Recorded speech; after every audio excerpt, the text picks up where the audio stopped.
Inuulan ngayon ng batiko si Senator Bam Aquino dahil sa sinabi niyang dito dapat sa bansa at hindi sa ICC litisin ang mga opisyal na nasa likod ng extrajudicial killings. Ang detalye sa agenda report ni Dexter Ganibe ng Abante. Feeling vindicated ngayon si dating Senador Antonio Trillanes IV. Kasunod ng naging pahayag ni Senator Bam Aquino sa isang panayam na ideally, dito dapat sa Pilipinas ang paglilitis sa mga idinadawit sa extrajudicial killing noong panahon ng war on drugs ng Duterte administration.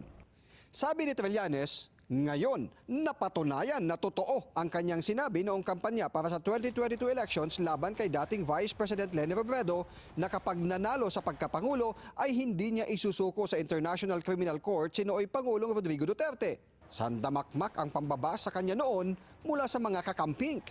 Pero ngayon na niya, balik ang bashing kay Senator Bam. Bilang kasama sa mga naghain ng kaso sa The Hague, personal para kay Trillanes ang naging pahayag ni Aquino. Punto pa niya, may mga nagbibida-bidahang may malasakit sa mga biktima ng EJK na wala namang nagawa noong kasagsagan ng walang awang pagpatay sa mga pinaghihinalaang drug pusher. Maliwanagan niya para sa kanya ang mga binitiwang salita noong 2022 campaign na siyang namumutawi muli ngayon. Ayaw namang silaban pa ni Senador Risa Hontiveros ang tila namumurong mainit na sitwasyon ngayon sa United Opposition. Si Senator Bam na lang daw ang bahalang sagutin at ipaliwanag ang kanyang naging pahayag.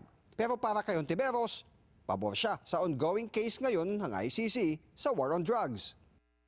Sinusuportahan ko ang ICC at sinusuportahan ko yung mga prosesong idinadaos nila para sa mga mamamayan ng mundo kung ang mga mamamayang iyon ay hindi nakatatanggap ng sapat na tugon sa sarili nilang bayan.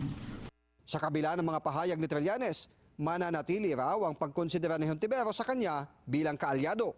Hindi rin pinalagpas ni dating COA Commissioner Heidi Mendoza ang pahayag ni Senator Bam. Insensitive ito anya sa mga biktima ng EJK na hindi kayang tumaya kung ang dating Pangulo ang kalaban. Tumanggi na muna magsalita pa si Senator Bam. Last time kasi one camp tayo, nabalik ko rin yung sinabi ko. So just read the statement na ng honest. Maglalabas na lang daw siya ng written statement kaugnay ng kanyang kontrobersyal na pahayag. Para sa agenda, Dexter Ganibe, Abante.